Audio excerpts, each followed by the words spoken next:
The sun had climbed to a place of pitiless dominion, bleaching the pale stone of the yard until it seemed to sweat light. The sand inside the circle looked as if it had been sifted through a sieve, clean and yellow and fine, freshly raked into low ripples that would snatch at a foot if the step were wrong by half an inch. Flies traced brief hieroglyphs in the heat-glittered air. Above, the red and gold banners stirred as if even silk could feel the tension that bound the thousands of breaths held around the circle. And the city beyond those walls went on beating in its slow, indifferent rhythm. Fishermen hauling their nets at the piers, the street of flour powdered white, distant bells, a barge groaning against its rope. Oberyn Martell stood at the margin of the circle and watched his own shadow lie in pieces. The spear he had chosen for the day, the one with the long, dark shaft and a thrusting head worked with a slim V of steel, bisected him. He rolled it in his palm, a weight he understood as he understood the bones of his wrist or the sweep of the wind coming through the green blood reeds. The spear was not only a blade. It was a memory of every dart thrown in the shadowed courtyards of Sunspear, of every lesson snatched at dawn while Elia slept upstairs and the terracotta roofs were still cool from night. He had unwrapped it this morning with a care that had little to do with weapons and much to do with a woman's face remembered in the fragile light before sunrise. Ilaria had curled into the crook of his arm with her hair unbound, smelling of sleep and a hint of crushed orange peel she had rubbed on her wrists. He had rested his nose in that hair and spoken softly to the day, as if words could dampen the heat to come. She had said nothing at first, the silence between them a long look. Then she had kissed his shoulder and said, "All the eyes that hate us or want us will be watching." With the dry humor he loved, and he had, for a heartbeat, wanted to refuse this day and fold himself entirely into her, throw his spear into the long green sea and let the tide drag it down where barnacles would clothe it like a forgotten prince. But he had come for a name and for the truth dragged blinking into common daylight. He had come because the dead deserved the courtesy of the living's discomfort. A signal passed through the yard like a flick of wind through grass. Guards moved with ceremonial slowness. The crowd's murmur flattened into a hush, then withdrew altogether into the hot stone, like water drawn into thirsty earth. On the raised platform, the king, a child with earnest mouth and the raw fragility of new leaf, sat in a chair too large, gilded into caricature.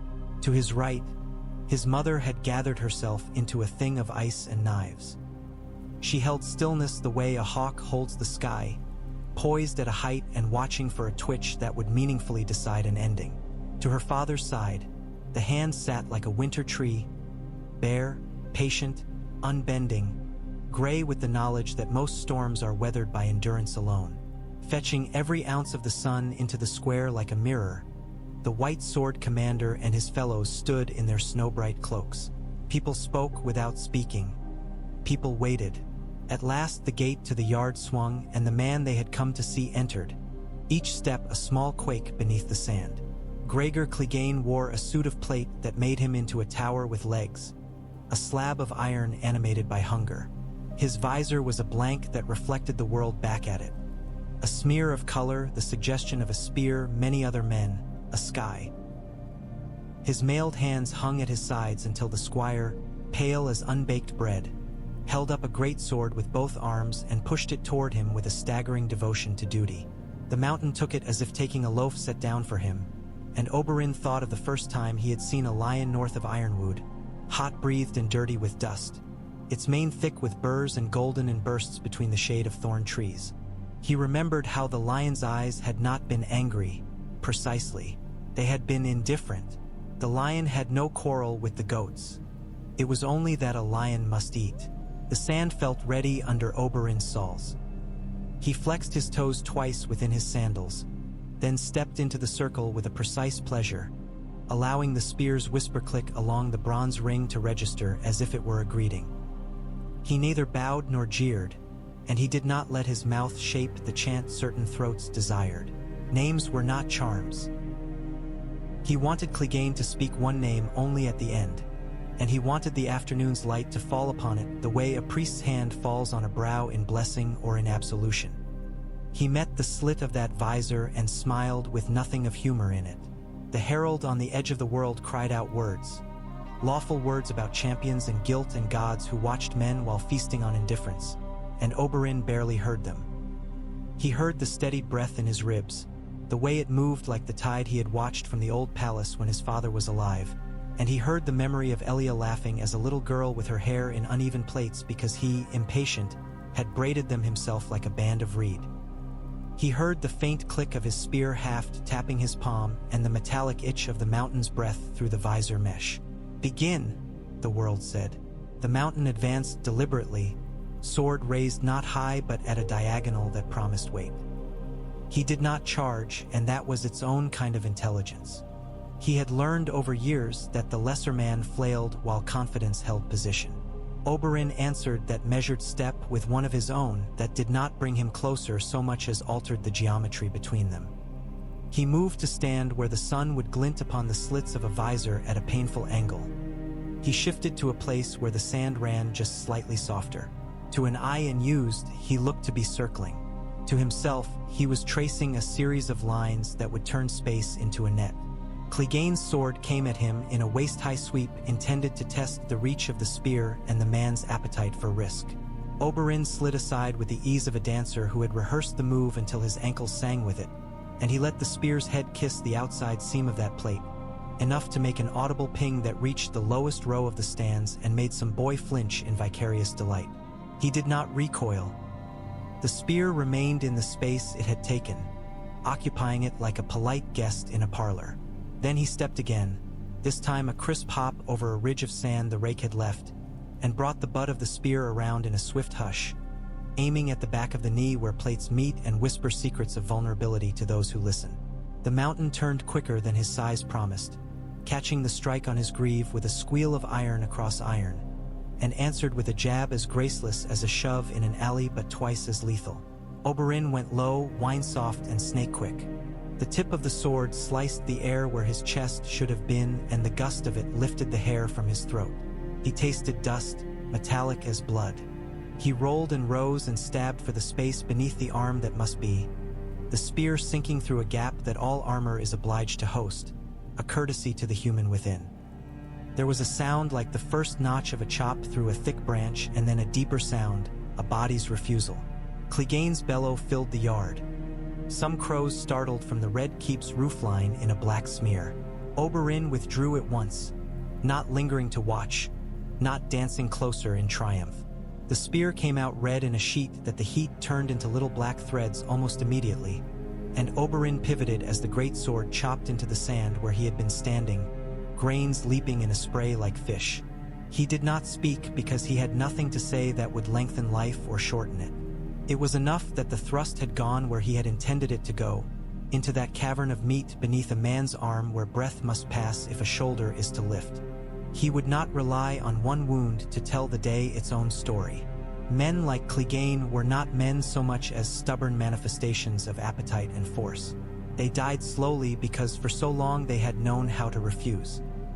The mountain took 3 steps backward, as if remembering that walking was an act even giants must perform one leg at a time.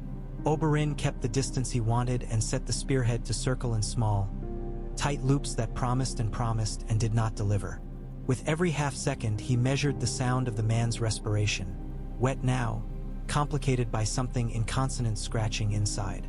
He catalogued it the way he had learned to catalog the night movements of scorpions along parapets. He was patient. Elia had had patience. She would sit at the window of their childhood bedchamber with her feet tucked beneath her as the sun sank and the swallows made brushstrokes across the sky, and she could wait for a letter, for a coolness in the air, for forgiveness. He had never learned forgiveness. He had learned the punitive utility of memory. When they came together again, he altered the terms. He entered first, spear lateral as a bar, and feinted right to bring the big sword there, then snapped his wrists to, in the time between a blink's beginnings and its ends, draw a curve that ended hard against the visor slit. The steel rasped. The spear rebounded. The mountain roared, blinded not by blood but by shock, the concussion of impact inside a helmet, a world of ringing. Oberyn stepped in, risking the closeness he disliked, and kicked the inside of the giant's ankle. It was like kicking a post. It wobbled nonetheless, and the wobble made the shoulders tilt, and gravity found its angle. Clegane fell not like a tower toppling but like a cough racking a huge man, onto one knee first, braced by his sword, defiance in the grating of metal on sand.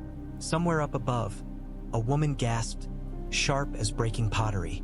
The boy king leaned forward until his crown, too heavy for his age, slid a measure on his hair. Oberyn moved to keep him there, using the butt of the spear to smash into the back of the helmet where it met the gorget. The sound was dull and angry. He struck again. He saw Illyria's face in his mind's eye, not frightened but antic with ferocious pride. The way she had looked when one of the girls had dragged home a string of river fish without any bait.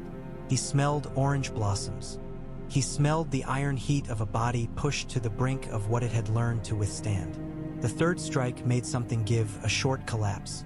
The big sword dropped to the sand with a judder like a bell tolling in a chapel, and the crowd made a sound that was both an inhale and the beginning of a scream, the kind of sound people make when the impossible finally condescends to be probable. He might have knelt to demand names then.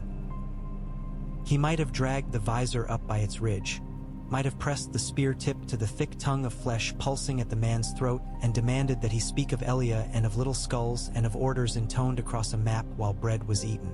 That would have been consonant with the patterns of drama and vengeance that please men's memories. But Oberyn had been to war and to beds and to councils where a joke saves a life. He had watched a vulture circle a child. He had seen a man's last breath leave with no sense. What he had learned was this: the dead do not profit by the words you wring from the dying. The living do, and the living are cunning in how they envelop words, unknit them, wrest-stitch them into usefulness. Elia did not need a confession to be true. He braced the spear and thrust it up beneath the helm and into the pallet, feeling at once the slide and the abrupt end when the point found soft brain that resists and then accepts as easily as water accepts a knife's plunge. The body bucked once, massive and involuntary. The ankles hammered at the sand in almost a gallop. Then the weight fell forward, and the helm pitched down as if the man inside had decided to look at the humble truth of the ground. The dust rose in a slow, golden breath. Silence cracked. It did not break all at once. It splintered in thin lines across the faces above, spreading outward in disbelief, in hunger, in relief. And then the sound came as if some heavy velvet had been pulled aside from 1,000 throats at once. People shouted and wept and stamped and called on their Father's gods. Someone threw a handkerchief and it sailed like a little ship caught by a sudden gust. The little king's mouth opened and closed on a confused smile. His mother did not move, which was to say that hatred, as practiced by masters, is patient. The hand's eyes, unreadable as old coins, cut to the corpse and then to the spear that leaned now like a slender banner from the heap of armor. A herald, one of the lesser ones who wears a too large tabard and a summer's worth of sweat, sprinted into the circle, looked down at the dead thing as if expecting it to stand, and then, with a voice that could not help being a little shrill, announced what the world knew: that the Queen's champion had fallen, that the gods had judged, that Tyrion Lannister was acquitted. Chains make a particular music when hope touches them. Tyrion had become familiar with all their other songs in the last weeks. The hopeless drag, the exhausted cling, the sullen rattle of resentment. But this note had been missing. It rang now in his ear so beautifully that it almost made him laugh. He did not laugh because some part of him that still kept a ledger of survival understood that laughter before the powerful had to be minted carefully, spent only when it could not be pegged to insolence. Instead, he closed his eyes briefly and felt the sun as if the day were clean water pouring over him. When he opened them, his vision not improved by the odd sheen of tears, he found Oberyn's dark eyes already on him. The prince had that feline ease about him even now, standing with the spear slack in his hand. The deadly business concluded without his breath having altered unduly, not a hair out of place, as the poets would say of women. But Tyrion saw what poets ignore: the minute tremor in one hand as the muscles, cheated of their fight-flight alchemy, wrote a little stutter in the script of victory. The prince lifted his chin the smallest amount in recognition of Tyrion, of the day, of what would now be required. Across from them, the queen rose, every facet of her like glass. If a mirror could sneer, it would look like that. She spoke to the regent hand, her father, without turning, without granting the world the courtesy of reading her lips, and the conversation between them was an exchange of looks, of tiny shifts of weight on their heels, of an older, more expensive language whose grammar is power. At some minute's signal, guards moved toward Tyrion, not to seize him but to have the appearance of a protocol. Unfasten, adjust, remove. His wrists were freed in a workmanlike haste that left the skin beneath tender and striped. He resisted the desire to rub them because small acts of restraint keep dignity clothed. "You are free," someone said to him, and the words embarrassed him in their ordinariness. He half expected a trap written out with flourish on heavy vellum. He half expected the hand to call to mind some ancient codicil by which dwarf sons need be flung into the sea thrice for a full acquittal. But no such thing occurred. The king, coached in kindness, took the boyish step his experience recommended. He clapped his small hand to the arm of the chair and said something that, whatever its literal words, meant very well then. Outside the circle, Varys watched like a man listening through a wall. Even his mouth seemed to have acquired patience as a habit. Even his breath had a soft footfall. He did not clap or smile. He simply read the street that was this yard and its citizens as if they were a scroll unfurling across the day.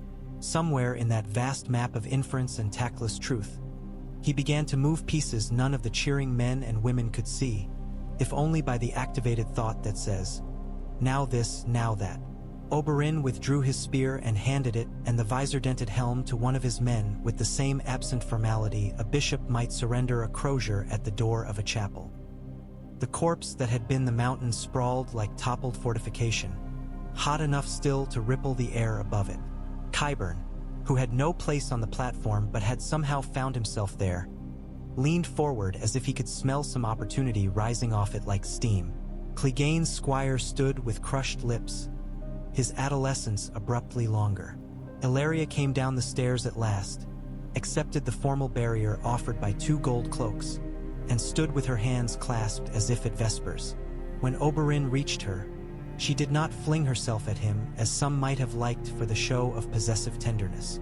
She reached up instead and placed her palm against his cheek and held it there, feeling the heat, as women do when they inventory their men after survival. Then, private as a whisper amid the surrounding roar, she said, "Well enough." Her lower lip trembled once, the way a leaf trembles in the shock of a beetle's arrival. She controlled it at once, as if refusing anyone not invited the spectacle. "Only well enough?" Oberyn said, and the tease was there because it always was, because desert men use humor like a spice, sparingly to make the meat of life give up its flavor. "I said you would not play with him." Ellaria tipped her chin toward the corpse. "Too many men are killed by their own delight." "I am greedy," he said, "but not yet a fool. You have been both, beloved."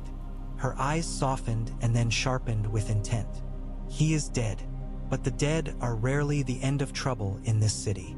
They stood a moment longer with the sand in their shoes and the black flies settling, drawn to the iron tang of blood as if it were a hymn summoning them to some crude devotion. Oberyn turned toward the platform with that predator's grace that is not so much feline as human in a body entirely aligned with its impulses. "I should go speak with the woman who hates me," he said lightly. "I am certain she speaks with the god of her choosing about you this very moment," Ellaria said, half in jest, half in the unadvertised dread of lovers who have managed to keep each other safe through many seasons and know that safety breeds the kind of complacency that invites gods to amuse themselves by overturning tables. "Do not offer her your back. There are many knives," Oberyn replied, and let the corner of his mouth turn. He handed the spear off entirely, went up the stairs, and found the air cooler by 3 degrees, as if power carried its own weather. Tywin Lannister did not wait for him to speak. "Well fought," he said. It was not a compliment and not an insult.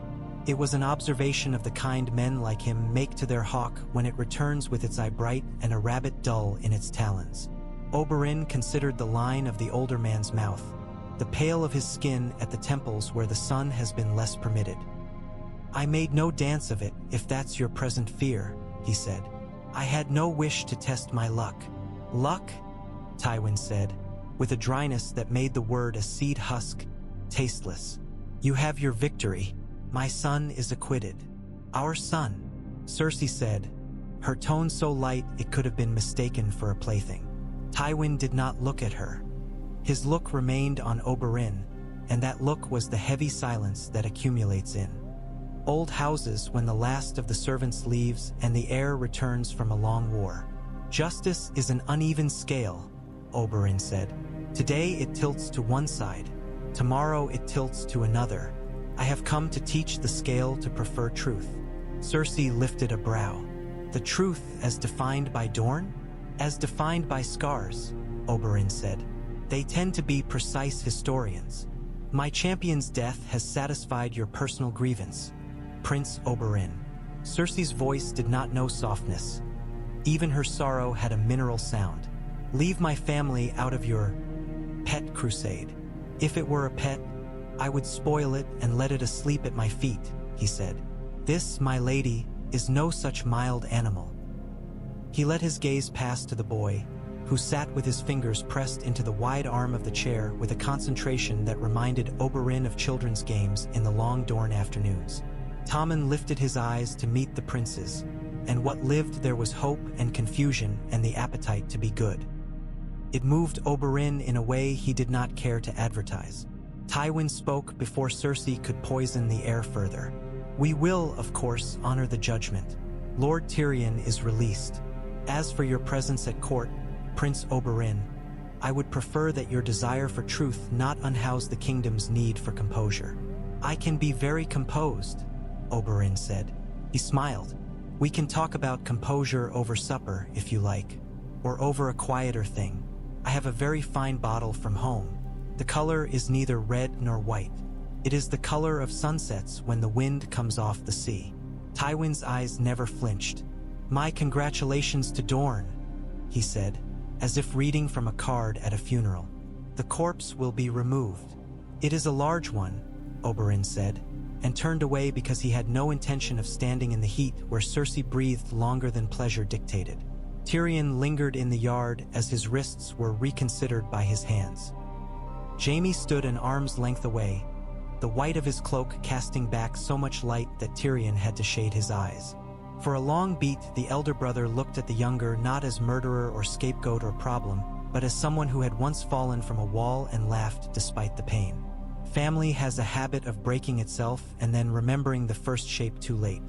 "I am very nearly moved," Tyrion said, because to speak simple thanks seemed to him more dangerous than a joke. "I might weep into my wine later. I have a considerable store of weeping." "You're free," Jaime said, a softness he scarcely allowed himself these days, coasting under the single syllable. When he said it, he almost sounded like the boy he had been when all the tall buildings of the world had been things to climb and not prisons for smaller beings to hide inside. "So they tell me." Tyrion looked toward the platform where the queen turned away like a ship, her wake a line of silks and swords. "Cersei looks like someone told her sunlight was an affront. She lost." Jaime's mouth held the ghost of a grin. "One does not say that aloud. She lost." Tyrion tasted the words the way a taster sips for poison. "It's like drinking something expensive from a cracked cup." "Go to your rooms," Jaime said. "Don't linger in ribbons of sunlight.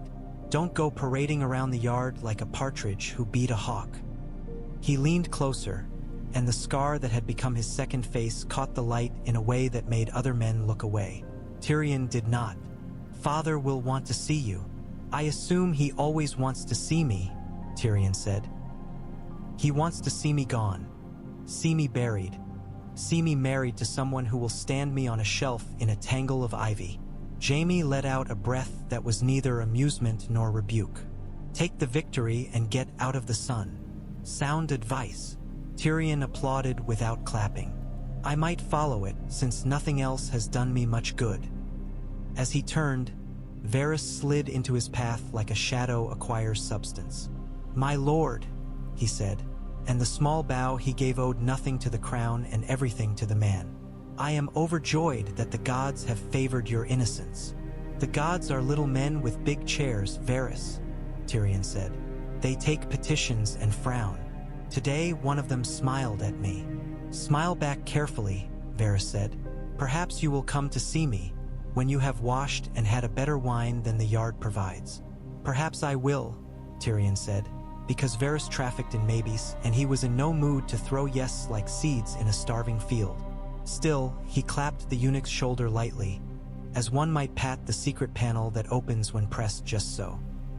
He made his way from the yard with an odd, unsteady lightness, as if he had drunk some invisible liquor that had not agreed with him and yet had improved him.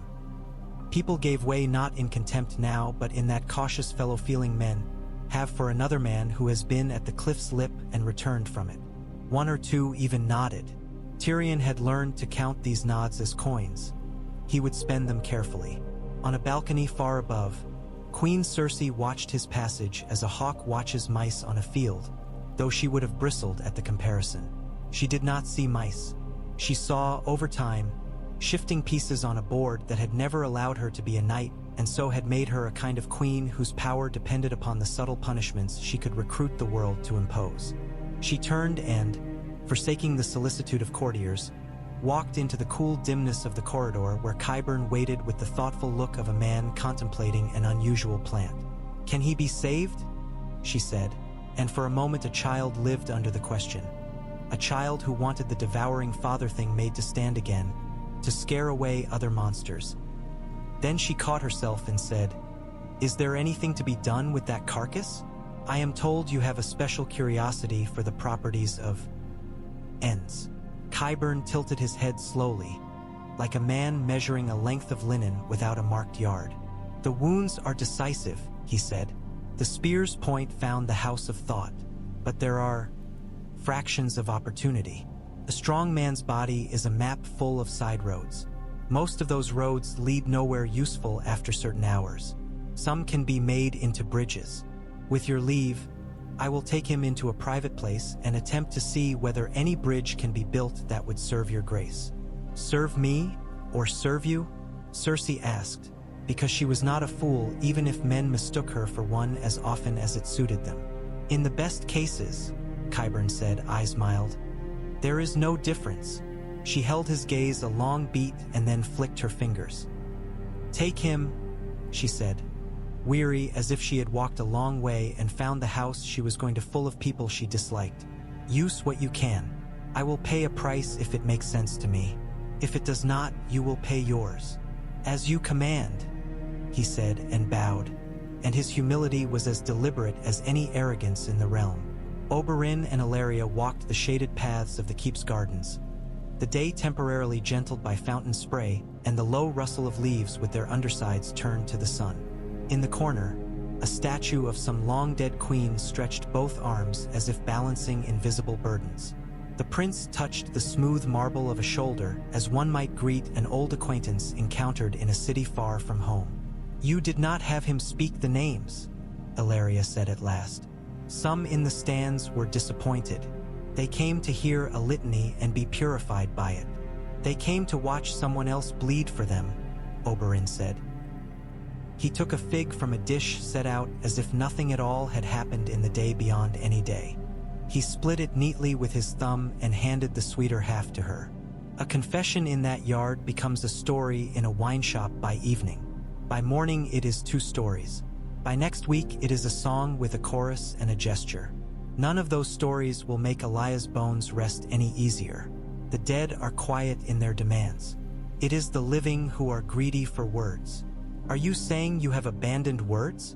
Ellaria asked, curious as one is when someone we love seems to turn down a path without announcing it. "I have traded one sort for another." He leaned against the carved stone of the balustrade and watched a dragonfly abuse the surface of a small pool. "Listen, can you hear it?" "Hear what?" She leaned too, the fig sweet on her tongue. "The city, shifting in its sleep. Men will go home today and wonder if the Lannisters are who they thought they were. A boy at the market will imitate my step with a broom handle to make his friends laugh. A mason with a son in a cell will think, perhaps, that champions and justice can sometimes be the same thing. The queen will harden around this day the way lime sets around a wire. Tywin will go into his private place and draw new sums on the table in his mind. Varys will write a letter with invisible ink. The Tyrells will arrange flowers differently. None of these are names spoken in a yard, but they will change the steps the city takes tomorrow. And you? Ellaria asked. She put her hand over his and felt the pulse in his wrist, amazed as always by the miracle of a small fluttering thing that keeps men upright and witty and stupid. What steps do you take tomorrow? I will go and call upon the Boy King with a courtesy and a story from the desert about a shepherd who found himself hospitality at a palace. I will look at the Tyrell girl and measure her for kindness and for cruelty. I will ask the hand for a private conversation and offer him my wine. He smiled. And I will send a letter home to my brother that says, begin to plan not merely for peace, but for the shape of peace when it is veined with pride. Your brother plans for peace like a man plans for bed, with the long patience of someone already lying down, Ellaria said. Her tone was fond despite the tease, for she liked Dorne as one likes the anchor that keeps the ship from fantasizing itself into surprise storms. Yes, Oberyn said, and I love him for it. But someone must go into the forest with a knife and come back with meat, and someone must cut it and salt it and decide how many days it will last. Today I am the someone. That is a long way of saying you are not finished. Ellaria bit the last of the fig and licked her fingers in a way that would have made any priest in the capital blush and any poet forget the rhyme he had in mind for sword. I am not finished. They walked until the shade ended and the sun returned in a sheet. At a corridor's end, a child, learned too well to keep his eyes down, stopped, looked up, and then smiled shyly and gave Oberyn the same half-bow he had seen men give the king. It amused him, and then it did not.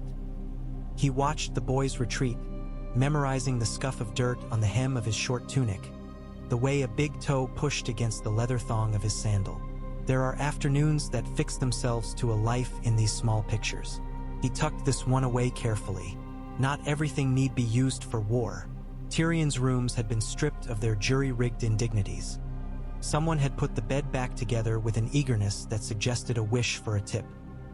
He poured wine without sniffing it and found it better than he deserved, which made him suspicious, which in turn amused him. He sat at the window and watched the river move as it always did, a thick green-brown muscle turning under the light.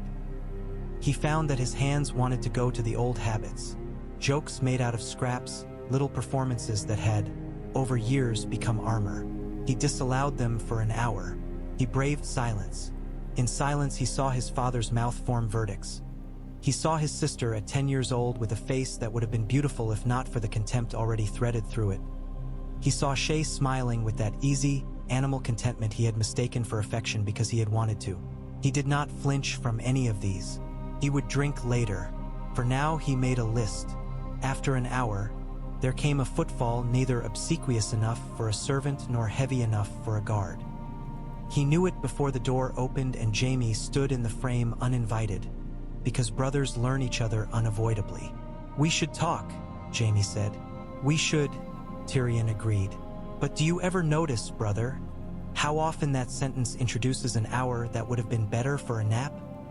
I don't have time to nap, Jaime said, coming inside without being asked as if the rooms had remembered him.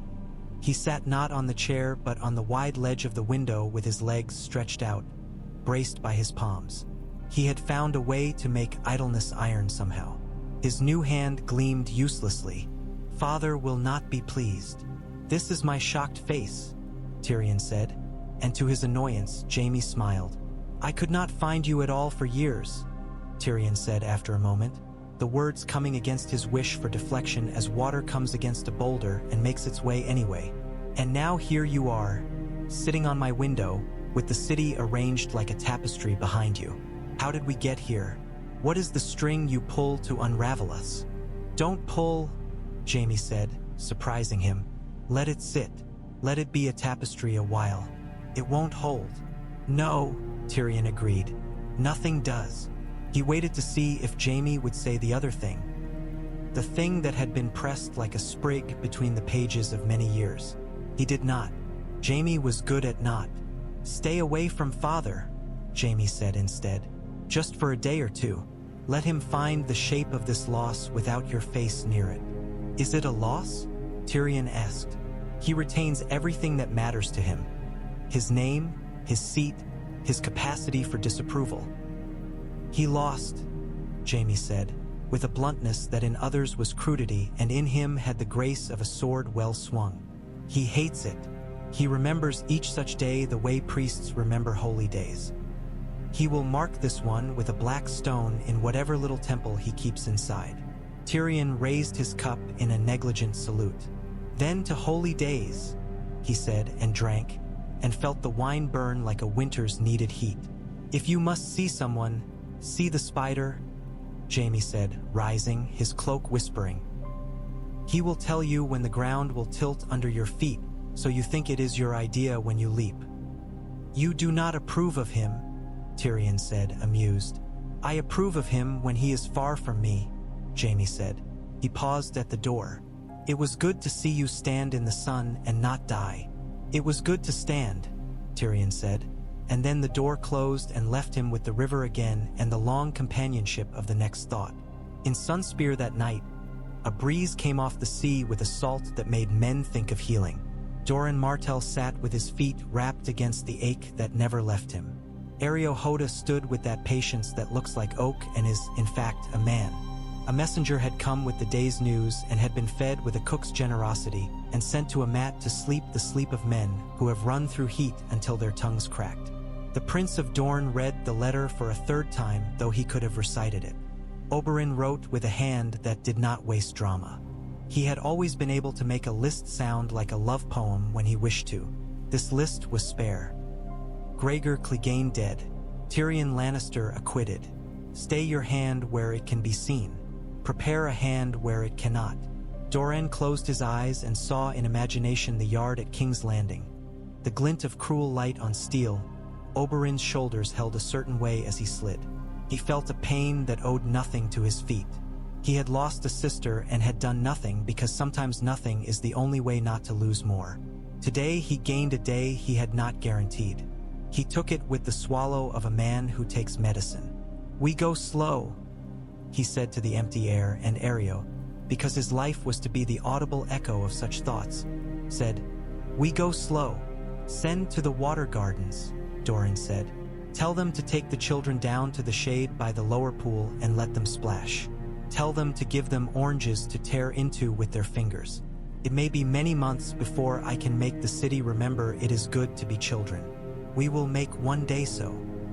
Areo bowed a little, a mountain acknowledging the sea, and withdrew, his axe whispering against his back with the familiar sound of a loyal friend taking a slow breath.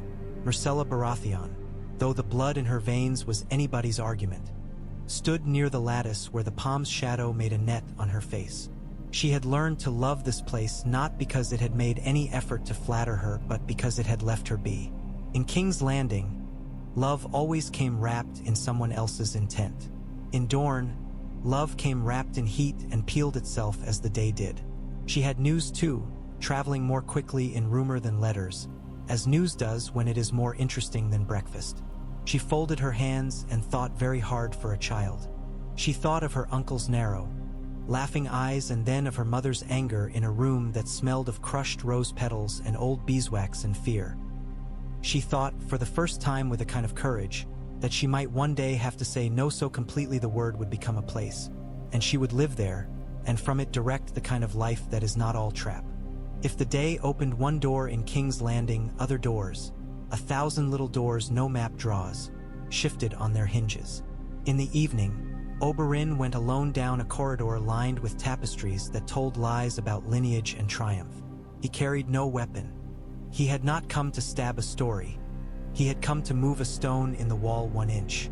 The hand solar held the smell of old paper, of wood rubbed with oil, of iron warmed near coals, and something else, a citrus, faint, as if the air itself had learned it while passing through foreigners and held onto it in defiance of the keep's habitual aromas. He wondered whether Tywin had kept a peel in a drawer long ago because some woman had left it, and the scent had taught the wood. The older man stood by the table with the map carved with rivers as if they were strings. He did not look up when the prince came. Neither man offered wine. The brevity of the distance between them was an announcement of sorts. You did not ask, Tywin said, For a confession, I expected you would want one. And I expected you would think me a man who trades only in theater, Oberyn said. We are at a table. Let us talk like men who plan the next day for tens of thousands we will never see. Tywin mastered a non-expression that might almost have been weariness if the word had had any right to apply itself to him. What do you want? To not be lied to so insultingly that I must spend my afternoon correcting the etiquette of the lie. The prince smiled, which made the words gentler and sharper at once. I want you to tell me what you do when your daughter has shown you her teeth in a public place and bitten a slice from your public dignity. I want you to tell me whether you intend to put steel in a certain septon's hand. I want you to tell me whether the Iron Bank's letters come to you with a chill even in this heat and whether you have the sense to be afraid. I want to know if the Riverlands will be allowed to heal like a leg you stopped touching, or if you intend to prod it into infection for profit. Tywin stared a long while as if trying to decide whether to laugh because it might be either the first or the last time his mouth would be used for that in months. You ask as if you believe you are. He owed such accounting, he said. I am a prince, Oberyn said, and then, because he had not been made of marble, he added, and the father of daughters and a man who remembers. Those count for as many coins here as the word Lannister. You think you can wound me now that my household has been embarrassed. The hand's eyes went to the window as if he could see, through stone, how far a shout travels in the capital. I think, Oberyn said softly, that we have a chance to lessen the number of violent acts committed for the sake of your family's reflection. I think you love your name more than your son did when he threw himself from a tower at the prospect of living without the only thing he loved. I think there is a path where you support the boy in the chair without the need to arm your daughter with a religion that will eat her at the first famine of softer prey. I think, listen to this now, I think Dorne can help you not pay your debts with blood you cannot afford. You come to negotiate like a poet, Tywin said, contempt commuted to irony, and to his irritation, the prince laughed. I have been called worse, Oberyn said. Let us pretend. Let us pretend the world is not a pot already boiling. Let us pretend you can set aside the insult of a day and consider that Dorne's ships and hands and calm can be bought not with threats but with courtesies you have not had to learn. Begin, then, by not lying to me about the night my sister died. Tell me what you did and did not order. Tell me what you allowed by the cunning of not asking to be told. Tywin, for whom silence had been a weapon that outlasted national borders, held it now not as an attack but as a shield. He would not answer that question this day. He had turned away from it decades ago and watched men be born and die in that time. He would not let one prince call him back to the hallway where the girl's blood had dried. Then he said, carefully, I am not interested in revisiting past business when present business bleeds. You are always interested in past business, Oberyn said, and his voice was suddenly a blade sheathed in velvet. You have made a fortress of it. Very well. Keep it. I will not scale that wall today. Let us talk instead of a smaller, more soluble thing. I will not leave the city immediately. I will offer my counsel to the boy as he begins to learn the pleasures of justice. I will remind him that kings who protect children grow old. You will restrain your daughter's more idiosyncratic impulses long enough for the law to be a more tempting instrument than chaos. We will allow the Riverlands to wash its face in peace. In return, he spread his hands. Dorne does not need to measure the weight of your arm around its throat. You mistake the direction of hands and arms and throats, Tywin said, but there was a small stillness in him, a consideration at the edges. I will consider whether your presence is a benefit greater than its cost. I am a costly man, Oberyn said, and left as he had come, the scent of oranges following him like a rumor. Night fell differently in King's Landing than in Sunspear. In the capital, night had a blue made from smoke that had cooled. In Dorne, night had a black that arrived bearing stars near enough to touch with your wet finger. The Red Keep's lamps came to life one by one, and each was a small star hung on a labyrinth. Men went about their businesses. Someone cheated at dice with a grace so elaborate it counted as art. Someone let down her hair and let it take a breath. Someone counted his coins and wished he'd made 5 more that day. Someone on a ship turned his face toward the light on the hill and felt both devotion and hatred for it. Tyrion went to Varys after all. He went because he had found himself sitting in the dark and making jokes to the window and thinking how killing a father solves the math of one problem and multiplies the math of others, and he was not yet ready to move to that arithmetic. The eunuch received him with a candle on the table and a plate of little almond cakes that might have been innocence itself if you didn't know to count almonds. He let Tyrion speak first, which was the politest cruelty he practiced. Men will always damn themselves worse than any judge can when invited to compose their own indictment. "Nothing happens without intention in this city," Tyrion said, licking honey off his thumb. "But most intention fails. You are one of the few who intends successfully." "I intend to keep my head," Varys said. "Do you?" "I would like to keep my head and my life in that order," Tyrion said. "If we can arrange for my dignity to be preserved in the process, too, I will not object." "Stay away from the brothel you like," Varys said, pouring something that tasted like a cousin of wine from the east. "Stay away from your father until he has had time to build the wall he prefers between himself and his own error. And do not, under any circumstances, be seen acting as if today's salvation is a license for tomorrow's arrogance. The queen believes that all charity toward you is a theft from her person." "She is not wrong," Tyrion said, "because cruelty tells the truth when it is economical to do so." "Prince Oberyn is making himself useful," Varys said, as lightly as men speak of weather when they are actually counting clouds. "His victory gives him a freedom few foreigners enjoy. He will spend it as men like him do, half on pleasure, half on the correct attack." "I liked him," Tyrion said, "before and now, not because he saved me, because he knows the difference between performance and war and does both well." "Dorne is patient when it must be," Varys said. "And when it decides not to be, it moves in ways we often fail to predict because we do not properly account for love. People mistake lust for Dorne's engine. It is love. Love of their own, of children, of a certain frankness. They do not forgive, but they can accommodate when you offer them respect." "Nothing is more expensive in this city than respect," Tyrion said, snorting. "That is because we do not grow it ourselves," Varys said. "We import it from our best moments and ration it poorly. Now, will you sleep here under my bed like a dog? Or will you go to your rooms and trust our unstable world for one night?" "I will go to my rooms," Tyrion said, because pride is a poor blanket, but he had always loved the scratch of it, and because if someone came to kill him, he wanted the courtesy of dying in his own bed and not under a eunuch's. When he went out into the corridor, he found himself smiling at a memory he had not invited. He was 10 and Jaime had been holding him upside down by the ankles over a vat of dye as a joke, laughing while Tyrion's hair streaked purple and servants shouted about a lady's commission being ruined, and Tywin had walked in at the exact moment when joy might be formed into a new custom. He had said nothing, and the silence had ended the possibility of such joy. The memory rose now and receded. Tyrion kept walking. By the time Oberyn returned to his rooms, Ellaria had removed the pins from her hair. They sat like a handful of little spears on the table.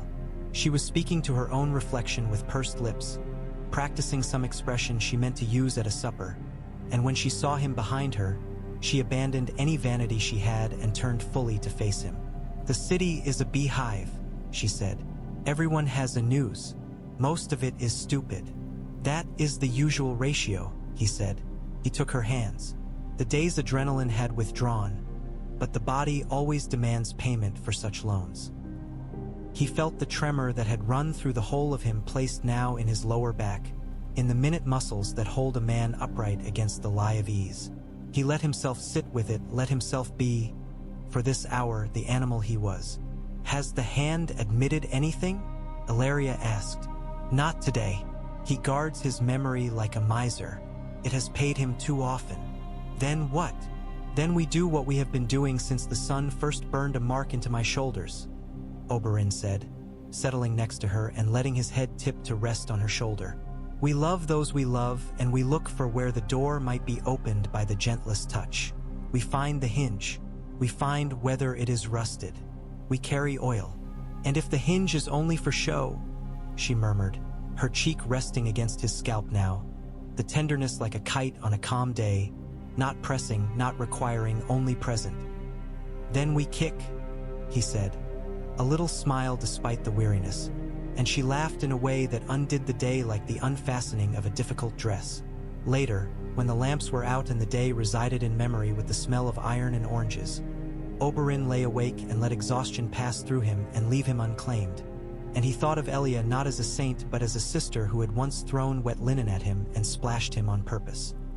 He imagined, absurdly, taking the boy king to the water gardens and letting him lie under trees while men he had never seen swam with shrieks that sounded like birds. He pictured, with a curious ache, a city where women did not rehearse hate into their sons like prayer. These were not plans. These were indulgences. He allowed them for a few minutes and then stored them in the same place he kept certain knives. Cersei drank in a room so private it had learned her pulse. She poured the wine until it yielded to her desire to have her mouth numb. She thought of the dead thing in the yard and felt no sorrow for it. It had been a tool and a good one. She thought of her father's face, which had not moved, and of her son's confusion, which was a wound and a weakness, and of her brother's absence when she had needed him to win for her.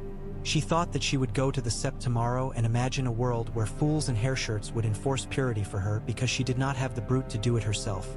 And the thought gave her a soft relief that embarrassed something in her that she had been taught to tuck away at 8 years old. She would create a world that would punish those who had laughed at her. She would carve it with borrowed knives and then claim the shape as her own. The city slept and did not, as the city always does, with dreams that run like spiders in the corners of rooms and plans that sit heavy at tables and children turning on pallets toward cooler spots. The river moved and was not impressed. Fish turned and made their shining little decisions. Before dawn, Oberyn took his spear into his hands once more. He had cleaned it as a penitent cleans his mind. He tipped it against the courtyard stone with the gentlest clink and then set it down. He put on plain clothes, plain only by the standards of a man whose bracelets are voices. Ilaria watched him with one eye open, the lid heavy with the luxurious fatigue of someone who knows the bed is not a battlefield. He bent and kissed that eyelid as one might kiss a talisman. Then he went out into the first blueness. Down in the lowest yard, stable boys grumbled at horses, egg sellers bargained with a harshness that was mostly play. A stray came as near as his sense allowed and watched him with that unflattering earnestness animals spend on men whom they judge unpredictable. Oberyn walked without entourage. He let the city see him as a man. He did not think of what the high tables would be chattering at their tea. He went first to the kitchens and sat in one corner with a girl who had burned her hand 2 days ago and would be washing pots for 2 more weeks to avoid the lash. He told her one off-color joke and she nearly dropped the bucket laughing, which at this hour was a kind of victory warmer than yesterday's. When he left her, she was still smiling at nothing, the bucket undropped. He went then to the little sept near the fish market where the smell of incense had a hard fight with the smell of scales and old nets. He stood outside and put his hand on the lintel and felt the chill of the stone that had not yet been sifted by the day. He did not go inside. He was not here for gods to approve of him. He was here to say to himself in a place where men say things to themselves, "Do not forget. Do not become the man you despise by means of your own story. Add up days. Do not only subtract. Be a knife, yes, but sometimes be a needle." By mid-morning, he had had his audience. Tommen received him with the awkward longing of a child on whom events had been stacked too high. Marjorie Tyrell was present as if she had been invited by the scent of possibility. Her smile was a thing with many rooms in it. Oberyn told a small story about a shepherd who had come to the palace by mistake. It was the sort of story that tells a second story underneath. The boy laughed at the right place and, more importantly, turned serious at the other. Marjorie listened with her head tilted very slightly as if to savor not the taste of the story but the perfume that would cling to her after hearing it. A perfume she meant to wear later for the city. After, when he left the royal presence, he found Lord Mace Tyrell waiting inconveniently in the corridor like a piece of furniture that had been moved in the night and forgotten to be returned. Mace wore his importance as if it were itchy wool in heat. He could not help fondling it to prove it was there. He congratulated the prince with a booming geniality and offered a venison he did not own. Oberyn smiled and recommended a butcher in the Street of Seams whose man salted meat with a stubborn, useful devotion. It baffled Mace enough to end the encounter. From the other side, Varys appeared because Varys always appears from the other side.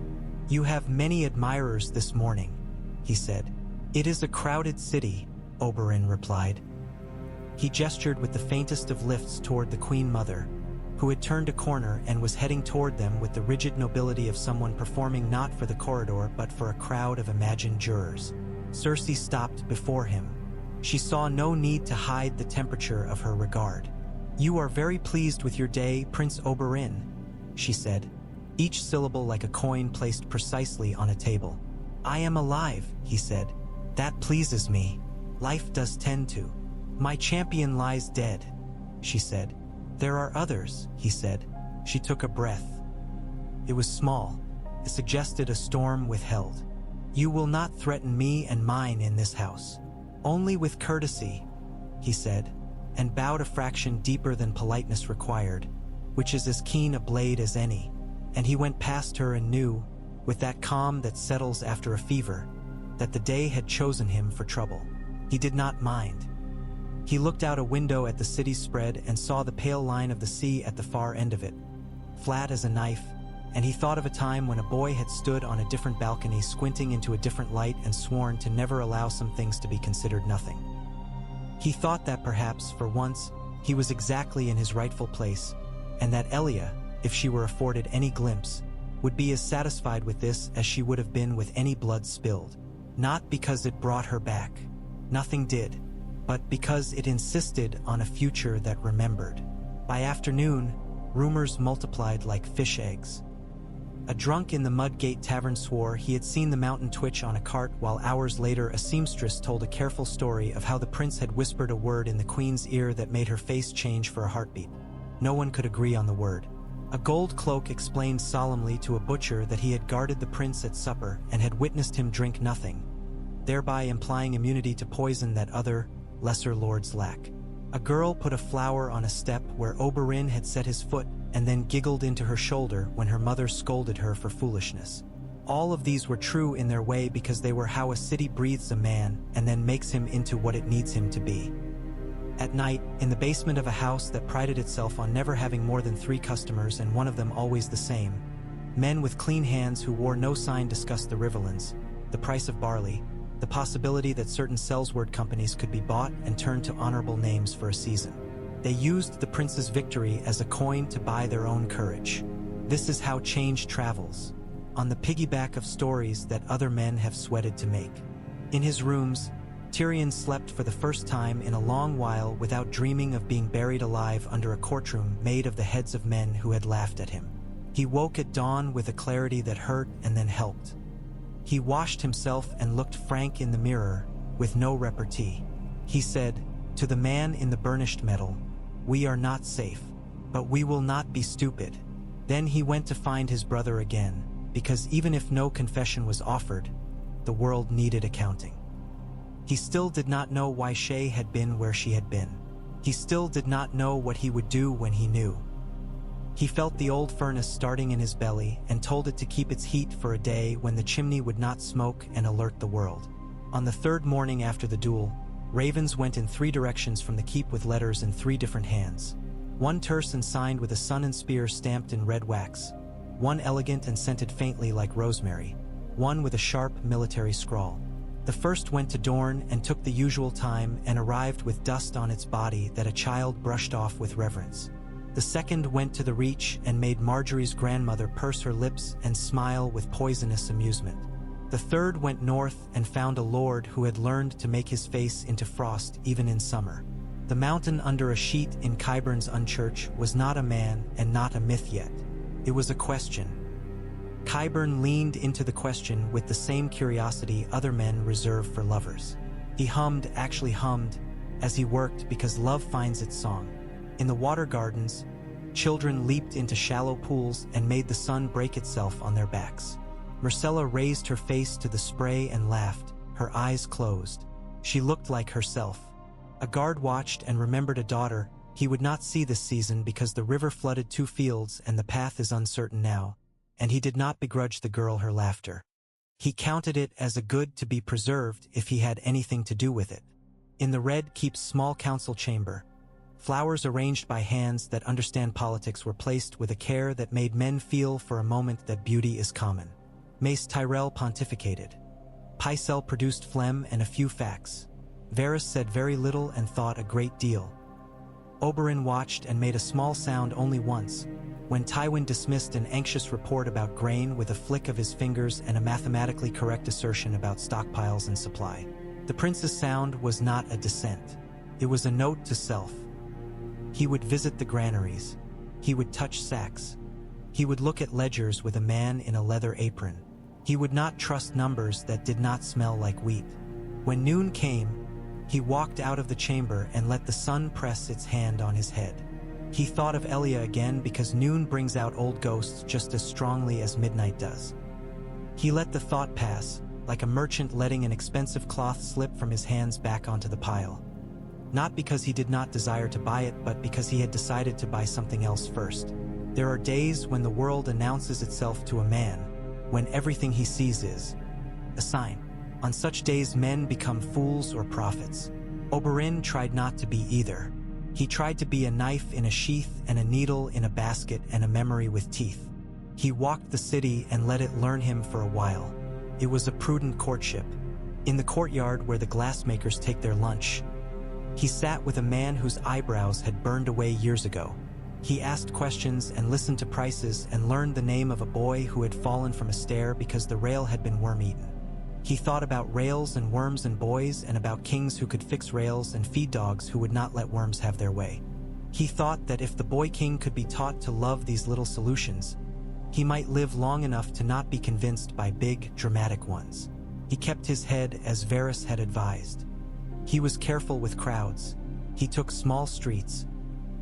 He sent a jewel by way of apology to a woman whose husband had been arrested on a day when he had nothing to do with any of it.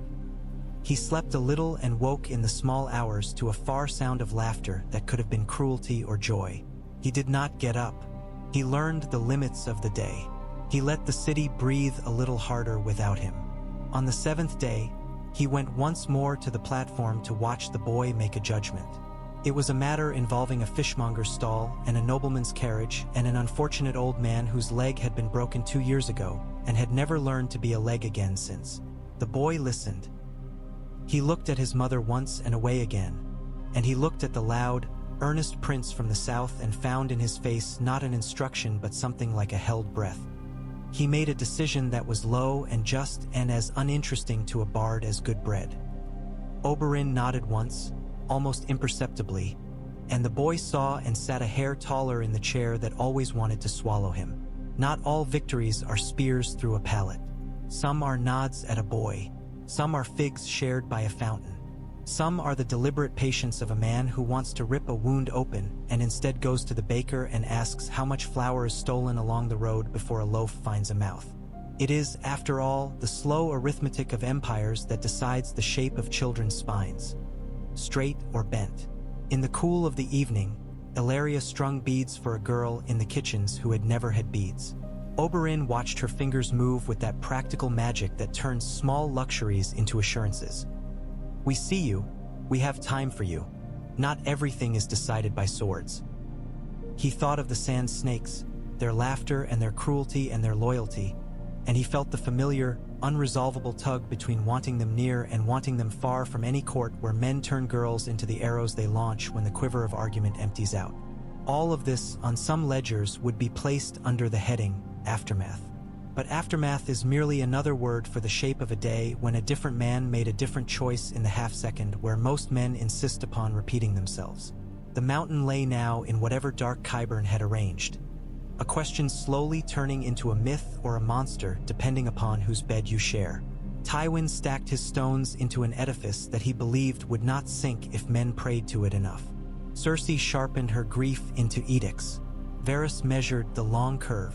The Tyrells counted petals and coins. The city always took its breath and let it out again, and took it again until one day, months from now or years, it would be told that it had been living inside a story all along. Oberyn slept or did not. He rose or did not. He let his anger be flax that he spun at a manageable pace so that it would not tangle his fingers and make him clumsy. He visited Myrcella's name in his mind and measured her innocence against the world's appetite for such delicacies. He decided he would go south soon and speak to her in a garden not about duty but about games. He would do that before his enemies forced him to speak to her about weapons. On a morning that had the coolness peculiar to days after small rain, he went down to the yard again, not to fight but to watch two boys practice with staves. Their instructor was competent, and Oberyn's intervention would have been vanity. He watched a while anyway. He watched the way the smaller of the two boys compensated for reach by learning to step into the space the larger boy abandoned when he overcommit. He smiled without cruelty. He might send the boy a pair of sandals made like his. The story of a man who did not die on the day he was expected to die does not conclude neatly. It opens new roads and closes old ones and leaves certain wild places untraveled because someone else was supposed to go there and now no one will. It is not glamorous to walk the roads, but it is the only way the distances between cities shrink. Oberyn Martell had chosen to stop a dead man's mouth with steel instead of stuffing it with a confession. In another world, he might have knelt and demanded names. In this one, he had decided to spend his eloquence not on a final speech but on a future that could be forced to behave. The city permitted him for a while. He converted permission into influence with the arrogance of a man used to both. And somewhere under the broken roof of a house where the river had gnawed at the foundation until it listed, a woman who had lost a son to a levee whispered the prince's name into the hair of a new baby and hoped the syllables carried some sort of protection. Hope is always willing to be foolish in the service of children. Tomorrow there would be a supper where the Tyrell matriarch would throw a joke like a dagger and Oberyn would catch it and throw it back sharper. Tomorrow someone would try to poison someone else with an art they had learned badly from a book. Tomorrow he would write a letter that would take months to arrive and yet would be exactly on time. Tomorrow Tyrion would open a door he should not and tell a truth to a heart that could not hold it. And the furnace in him would decide whether to burn the room or merely heat it. Tomorrow, the queen would take a step into the arms of men in rough wool and bruised knees and would mistake humiliation masquerading as piety for respect in a kinder court. Tomorrow, Qyburn would stitch something unnatural and call it salvation. Tomorrow, the boy would pet a dog in the courtyard and be pleased that the dog did not bite him. Tomorrow, some other boy would fall from a wall because men forget to mend them when there are fireworks and funerals to plan. For now, there was a prince who had survived, and a spear leaning against a wall that had learned the smell of oranges and blood, and a woman sitting cross-legged on a cushion, humming something from the river, stringing beads for a girl who looked at her hands as if the gods had finally discovered them. For now, there was the particular peace that comes after a battle that was won without too much boasting. A blank page that is not blank at all but is covered in faint pencil marks that tell the attentive how the next lines might be written. Oberyn Martell rose, stretched the ache out of his back, and went to the window to let the light find him. He stood there a long while as if practicing.